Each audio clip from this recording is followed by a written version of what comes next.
بسم الله الرحمن الرحيم نحمده ونصلي على رسوله الكريم أما بعد فأعوذ بالله من الشيطان الرجيم بسم الله الرحمن الرحيم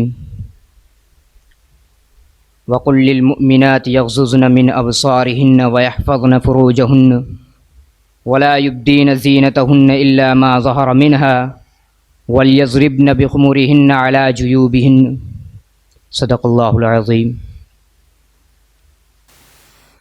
May praise be to Allah, the creator of the world, and peace and blessings be upon his Prophet Muhammad sallallahu alaihi wasallam, the head of all messengers, upon his family and all his companions.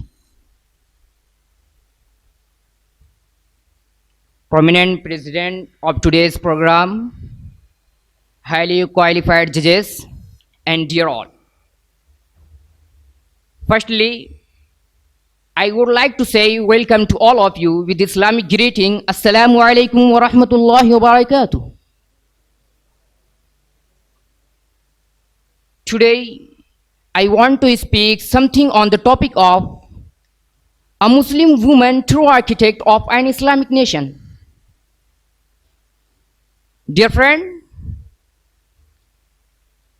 a woman in the pre-Islamic times had no status of her own. She was considered as a commodity which could be purchased or sold. Deprived of all her rights, her existence being without any consequence in the society. But when the brilliant wisdom of the religion of Islam dawned on mankind, illuminating the world, and the entire humanity was inspired by its teachings, the clouds of the days of ignorance gradually started vanishing from the face of the world. As the result, the Muslim woman emerged in the Islamic society to take her role as a responsible member. She was restored to all her dignity and enjoyed the rights granted to her in the Holy Quran. The Muslim woman, on her part, played a commendable role in the past by turning out a pious and morally sound generation of human beings who were true Muslims. Dear all, in her role as a sister, she becomes a person who is the pride of her brother. In her role as a daughter, she shields her father against the fires of hell. If he brings her up with proper Islamic values, provide for her like all the members in his family, and gets her married in a decent way to a believing Muslim with good religious background. In her role as a sister, in her role as a wife, she becomes a lively companion to her husband, acting as a willing partner in a supporting role, encouraging him to accomplish all his righteous endeavors that he has set out to do. She helps him lead a complete life as his pious and good-mannered wife. In her role as a mother, she bears the most responsible burden in her married life by rearing her children, bringing them up with intense love, immense affection, and constant care, along with the right Islamic guidelines. Dear friend, finally, after she successfully passes through these stages, she is elevated to the highest rank in Islamic society and becomes the pioneer in running her household on Islamic teachings. Dear friend, today, the Muslim women of our society have developed a strong liking for the Western way of life, following the Western women and taking them as their role models. They are seen to adopt for themselves Western dresses without thinking about the unfortunate consequences that may follow as a result.